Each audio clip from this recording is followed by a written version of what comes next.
کربلا کے بعد حضرت زینب نے یزید کے دربار میں ایسے الفاظ کہے کہ اس کی خوشی ماتم میں بدل گئی، اور آخری لمحوں میں امام حسین نے اپنے زخموں اور تکلیفوں کو بھول کر صرف اپنی بہن کی فکر کی۔ آخر کیا ہوا تھا؟ 10 محرم کے دن جب نواسہ رسول گھوڑے کی جی سے زمین پہ آئی تو فوج یزید خوشیاں منا رہی تھیں، اور جس کے پاس مارنے کے لیے جو تھا امام حسین کو مار رہا تھا۔ امام حسین مسلسل اللہ کا شکر کر رہے تھے، لیکن کسی کی بھی یہ ہمت نہ تھی کہ کوئی امام حسین کے قریب جاتا۔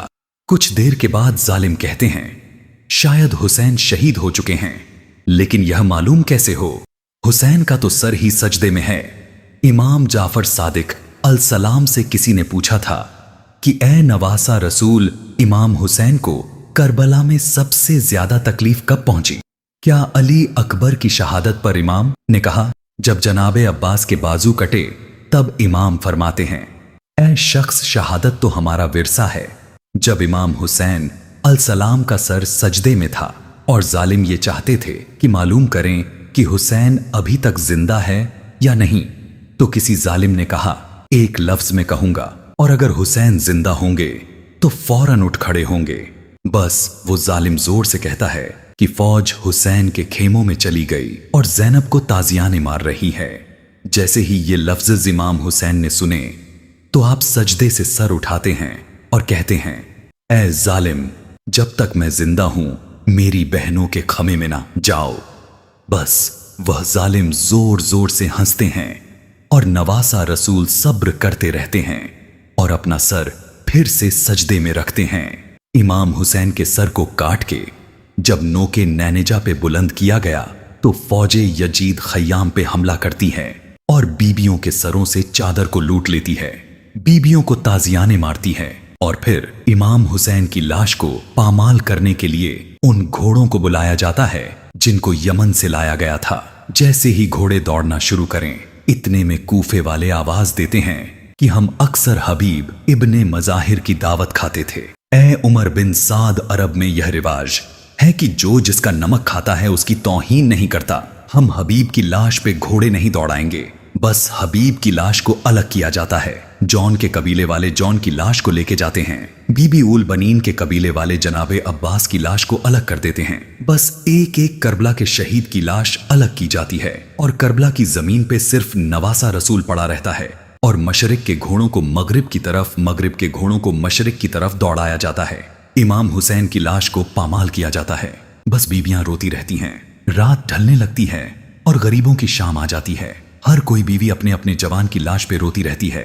اتنے میں کوفے کے کچھ لوگ عمر بن سعد کو کہتے ہیں عمر بن سعد، ہم نے حسین کو پیاسا شہید کر دیا، خیموں کو جلا دیا، بیبیوں کو بے پردہ کر دیا۔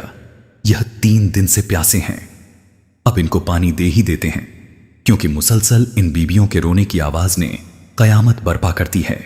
اور پھر تھوڑا سا پانی بیمار کربلا امام سجاد کے پاس بھجوایا جاتا ہے، اور یہ حکم دیا جاتا ہے کہ یہ پانی پلا کے ان یتیموں کو سلا دو۔ ان کے رونے کی آواز سے ہمیں نیند نہیں آتی۔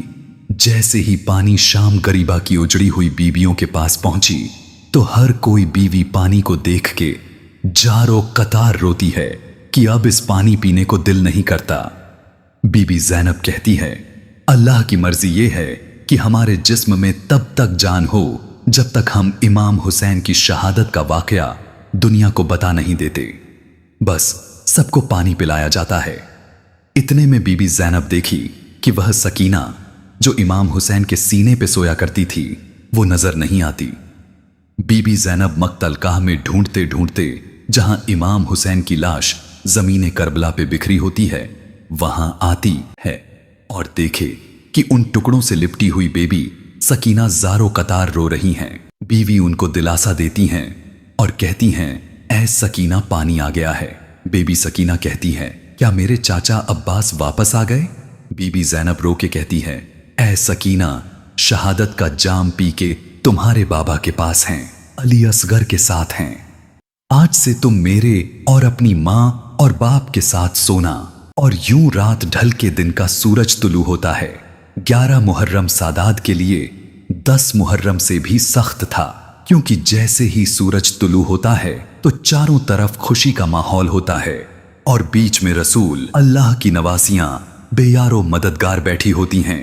इतने में उमर बिन साद कहता है, अब इन बीवियों को कैदी बना दो, पहले इन्हें कूफा और फिर इन्हें शाम लेके जाएंगी। बीबी ज़ैनब, उम्मे कुलसूम, बीबी रुबाब, यहां तक कि बीबी सकीना को भी रस्सियों में बांध के कैदी बनाया जाता है। इस काफिले में 24 बीबियां, 80 मासूम बच्चे जिनकी उम्र 5 साल से छोटी थीं और एक बीमार इमाम सज्जाद था। तारीख ने लिखा, बड़ी बीवियों को रस्सियों में बांध के पैदल चलाया गया और मासूम बच्चों को बगैर अमारियों के ऊंट की पुश्त में बांधा गया था। बस काफिला जैसे जैसे आगे बढ़ता, कोई बच्चा कहीं गिर जाता और घोड़ों और ऊंटों के पांव में कुचल के वहीं शहीद हो जाता। जब यह काफिला कूफे पहुंचा तो मासूम बच्चे शहीद होके सिर्फ 7 मार्च से बचते हैं। जब आले रसूल का काफिला कैदी होके कूफे पहुंचता है, बीबी ज़ैनब को पत्थर मारे जाते हैं।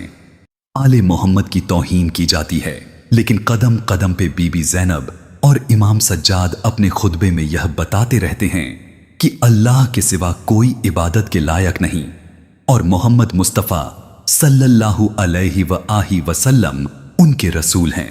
बस यजीद का यह हुक्म होता है, अब इन बीवियों को मेरी दरबार तक लेके आओ ताकि मैं पूरी दुनिया को बताऊं कि मैंने इस बागी खानदान का क्या हश्र किया। बस 22 दिन का पैदल मुश्किल सफर करके पहले सफर को आले रसूल का काफिला शाम तक पहुंचता है तो बीबियों को 3 दिन शाम शहर से बाहर ठहराया जाता है, क्योंकि यजीद ने पूरी दुनिया से मेहमान मंगवाए थे और यह ऐलान किया था कि आज का दिन हमारी सबसे बड़ी ईद का दिन है। ऐ शाम वालों, आज जर्द लिबास पहनना और अपने घरों की छतों पे चले जाना। आज जो कैदी जैसे ही बाजार से गुजरे तो इन पर गर्म पानी फेंकना, इनको इतने पत्थर मारना ताकि इनके बाद कोई दूसरा मुझसे बगावत ना करें। बस जब पूरा शहर सज जाता है, रसूल अल्लाह की बेटियां बेचादर शाम के बाजार से गुजरती हैं तो उनको पत्थर मारे जाते हैं, उन पे गर्म पानी फेंका जाता है और सब जोर जोर से हंसते रहते हैं। इमाम जाफर सादिक अली सलाम फरमाते हैं, शाम के बाजार में मेरी दादी ज़ैनब और तमाम बीबियों को इतने पत्थर लगे कि शाम के बाजार की दीवारें आले रसूल के खून से रंगीन हो गईं। बस बीबियां अपने बालों से सर को ढांप के खून में रंगीन जख्मों से चूर कैदी होकर दरबार यजीद तक पहुंचती हैं और यजीद के दरबार में उस वक्त पूरी दुनिया से आए हुए तकरीबन 9000 से भी ज्यादा मेहमान मौजूद होते हैं और यजीद अपनी कामयाबी का जश्न मना रहा होता है। बस सिपाही इमाम हुसैन के सर को यजीद के महल में लेके जाते हैं और बीबियों को दरबार के उस कोने में खड़ा कर दिया जाता है जहां गुलामों को खड़ा किया जाता था। यजीद जैसे ही इमाम हुसैन के सर को देखता है तो जोर जोर से हंसता है और तमाम अपने मेहमानों से अपनी खुशी का इजहार करता है कि मैंने बदरो ओहद का बदला बनी हाशिम से ले लिया। पूरी दरबार खुशी से झूमती रहती है। हर कातिल आके अपने जुल्म की दास्तान यजीद को बताता है। कोई कहता है, मैंने अकबर के सीने में बर्छी मारी और हुसैन निकालते वक्त रोता रहा। यजीद हंसता और उसे बड़ा इनाम देता। कोई कहता, मैंने असगर को तीर मारा और इमाम हुसैन के हाथों पर मछली की तरह हुसैन का 6 माह का बच्चा तड़पता रहा। यजीद खुश होता और उसको बड़ा इनाम देता। कोई अब्बास के कटे हुए बाजुओं की दास्तान यजीद को बताता है। कोई इमाम हुसैन के सर काटने की खबर यजीद को बताता है। जिसका जुल्म जितना बड़ा होता है उसको इनाम भी यजीद उतना बढ़ा देता है। कई घंटे गुजर जाते हैं। यजीद के दरबार में जश्न का माहौल होता है। सब खुशी में झूमते रहते हैं और आले मोहम्मद दरबार के एक कोने में खड़ी होकर रोती रहती हैं। काफी देर के बाद यजीद का एक सिपाही यजीद से कहता है कि यजीद हुसैन की बहनें बेटियां इसी दरबार में कैदी होकर खड़ी हैं। तो यूं यजीद कहता है, उसको इन मेहमानों के सामने खड़ा करो ताकि उनकी जिल्लत का तमाशा ये सब देखें। बस यूं बीबियां यजीद के तख्त के करीब कैदी बनाकर लाई जाती हैं। यजीद का तख्त ऊपर होता है, आले मोहम्मद नीचे कैदी खड़ी होती हैं। बीबी ज़ैनब देखती हैं कि यजीद के हाथ में लाठी होती है और इमाम हुसैन का सर सामने रखा होता है। वो बार बार इमाम हुसैन के होठों पे लाठी मारता रहता है और हंसता रहता है और अपने खानदान की तारीफ करता है, इमाम हुसैन के खानदान की तौहीन करता है। इतने में बीबी ज़ैनब इमाम सज्जाद से कहती हैं, ऐ बेटा सज्जाद, उठो, खुतबा दो और इसको बताओ कि हम कौन हैं। इमाम सज्जाद खुतबा देते हैं, अपना तारुफ करवाते हैं। यजीद रुस्वा होता है और यह हुक्म देता है कि सिपाहियों इस बीमार को चुप कराओ। बस यजीद के सिपाही इमाम ज़ैनुल आबदीन के गले का तोक खींचते हैं। इमाम के गले से खून बहने लगता है।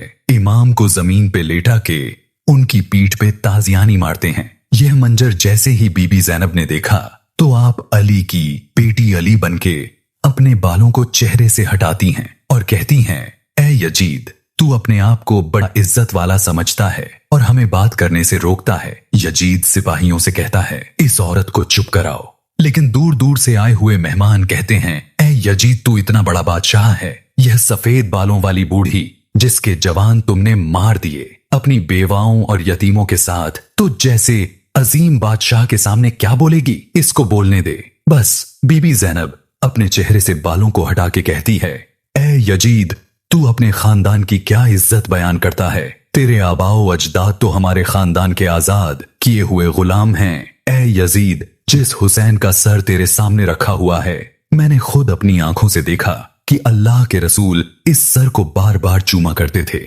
और जिन होठों पे तू अपनी लाठी मार रहा है, रसूल अल्लाह इन होठों का बार बार बोसा लिया करते थे और पूरे जहान को बताते थे कि यह मेरा नवासा हुसैन जन्नत के जवानों का सरदार है। ऐ यजीद, तेरी यह हुकूमत चंद सांसों की है, बस जी भर के अपनी सांसें ले ले। तू चाहे जितनी भी कोशिश कर ले, लेकिन अल्लाह हमारे जिक्र को मिटने नहीं देगा और कयामत तक तुम पे लानत बरसती रहेगी। जब तू मर के रोज महशर रसूल अल्लाह का सामना करेगा तो उसे क्या कहेगा कि उसके खानदान को कैदी करके बाजारों में फिराया था, बेउर्मो खता उनके बच्चों को कत्ल कर डाला था। ये देख के दरबार हिल जाता है और तमाम मेहमान नफरत की निगाह से यजीद को देखते हैं। यजीद गुस्से में कहता है, इस बूढ़ी औरत का सर काट दो। सिपाही आगे बढ़ाते हैं। इतने में बीबी फिजा, जो जनाबे सैयदा फातिमातु ज़हरा सलामुल्लाह अलैहा की कनीज थी और हबश की मलका थी, जो जनाबे ज़ैनब के साथ कैदी बनी हुई दरबार में मौजूद थी, वो बीबी ज़ैनब के आगे आके कहती हैं, ऐ यजीद की फौज में हबश के रहने वालों, पहचानो, मैं फिजा हूं। तुम्हारी मलका आज तुम्हारी गैरत कहां गई है कि तुम तलवारें लेके मुझ पे हमला करोगे? यजीद की फौज में 23,000 से भी ज्यादा हबश के सिपाही थे। जैसे ही उनको मालूम होता है कि हमारे मुल्क की मलका बीबी फिजा यहां कैदी बन के खड़ी है, तो वो फौरन अपनी तलवारें यजीद की तरफ मोड़ते हैं और कहते हैं, ऐ यजीद, अगर फिजा के करीब सिपाही गए तो हम तेरे सर को तन से जुदा कर देंगे। जैसे ही यह मंजर बीबी ज़ैनब देखती है तो आसमान को देख के फरमाती है, ऐ अल्लाह, आज तेरे रसूल का खानदान इतना गरीब हो गया है कि उनके कनीजों की तो लोग इज्जत करते हैं, लेकिन तेरे रसूल की बेटियों की इज्जत भूल गए। बस यजीद हुक्म देता है कि इन बीबियों को कैदी करके कैद खाने में डाल दो, और बीबियां कैद हो जाती हैं। तारीख ने लिखा, बीबियों को शाम के उस कैद खाने में रखा गया जिसकी छत तक नहीं थी। पूरा पूरा दिन बीबियां धूप में बैठी रहती और इमाम हुसैन के गम में रोती रहती। बस कुछ दिनों में यजीद को यह इल्म होता है कि हुसैन सबसे ज्यादा मोहब्बत अपनी छोटी बेटी सकीना से करते थे। यजीद ने कहा कि सकीना को इन तमाम बीबियों से अलग जिंदान में डाल दो, जहां यह अंधेरे में घुट घुट के अपने बाप पर रोती रहे। बीबी सकीना को, जिनकी उम्र सिर्फ 4 साल की होती है, अंधेरे जिंदान में डाल दिया जाता है और वहां रो रो के बीबी सकीना शहादत का जाम पी लेती है। और वो जो मेहमान जिन्होंने दरबार में बीबी ज़ैनब का खुतबा सुना, अपने अपने घर जब वापस जाते हैं, बीबी ज़ैनब का खुतबा हर किसी को बताते हैं, और यूं यजीद की हुकूमत जहां जहां फैली होती है, यजीद के लिए नफरत बढ़ती जाती है। बिलाख यजीद के वज़र जहां जहां से गुजरे, उन्हें ताने मिलते हैं कि ये यजीद कैसा बादशाह है, रसूल अल्लाह के मिंबर पे बैठता है और रसूल अल्लाह के औलाद को कत्ल करवाता है, उनकी मस्तूरात को आज तक कैद में रखा हुआ है। ये बातें जब हद से ज्यादा फैल जाती हैं तो यजीद के वज़र यजीद को मशवरा देते हैं, इन बीवियों का देर तक कैदी रहना यहाँ बेहतर नहीं है, अब इनको रिहा कर देते हैं। यूं बीबियों को रिहाई मिलती है और बीबी ज़ैनब तकरीबन 2 साल की कैद के बाद तमाम बीबियों के साथ इमाम हुसैन की कब्र पे पहुंचती हैं और रो रो के पूरे सफर का हाल बताती हैं। जब बीबियां वापस मदीने आती हैं तो मदीने वाले बीबियों को पहचान नहीं पाते, क्योंकि उनके चेहरे के रंग धूप में बैठने की वजह से स्याह पड़ गए थे। बीबी ज़ैनब मुसलसल इमाम हुसैन की शहादत और अपने कैद होने के बाद मदीने में हर किसी को बताती रहती हैं, और दूर दूर से मदीने से लोग बीबी ज़ैनब के पास आते और इमाम हुसैन का जिक्र सुन के रोते, और यूं मदीने के लोग यजीद से दिन ब दिन नफरत करने लगते हैं। यह बात जब मदीने के हाकिम को पता चली, वो यजीद को खत लिखता है और यजीद कहता है कि बीबी ज़ैनब को मदीने से जला वतन कर दो। बीबी ज़ैनब के शौहर, जिनका नाम अब्दुल्ला इब्न जाफर था, उनकी जमीन मिस्र में भी थी, शाम में भी थी और मुख्तलिफ ममालिक में भी थी। अल्लाह ने उन्हें साहिब दौलत बनाया था। तो यूं हजरत अब्दुल्लाह बीबी ज़ैनब के साथ पहले मिस्र जाते हैं, वहां कयाम करते हैं, और जब मिस्र से भी बीबी ज़ैनब को जला वतन कर दिया जाता है तो बीबी ज़ैनब एक रात ख्वाब देखती हैं कि बीबी सकीना उनको याद कर रही हैं और तन्हा जिंदान में रो रही हैं कि ए मेरे बाबा हुसैन, आप कहां हैं।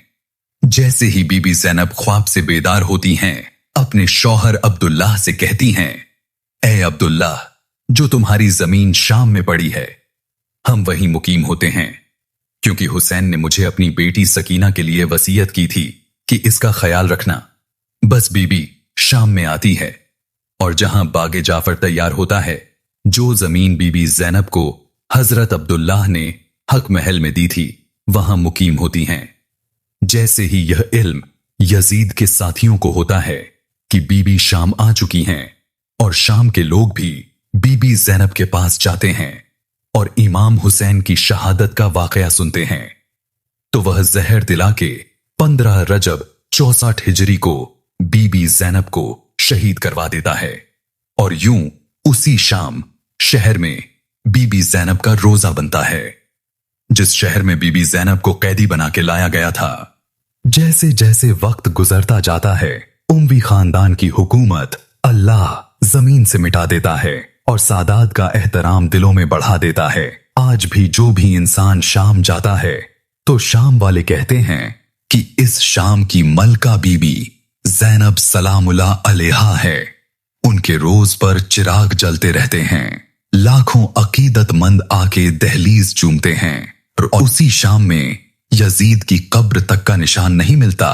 बेशक जो अल्लाह के लिए अपना सब कुछ कुर्बान करते हैं, तो अल्लाह भी उसके जिक्र को जमीन से मिटने नहीं देता।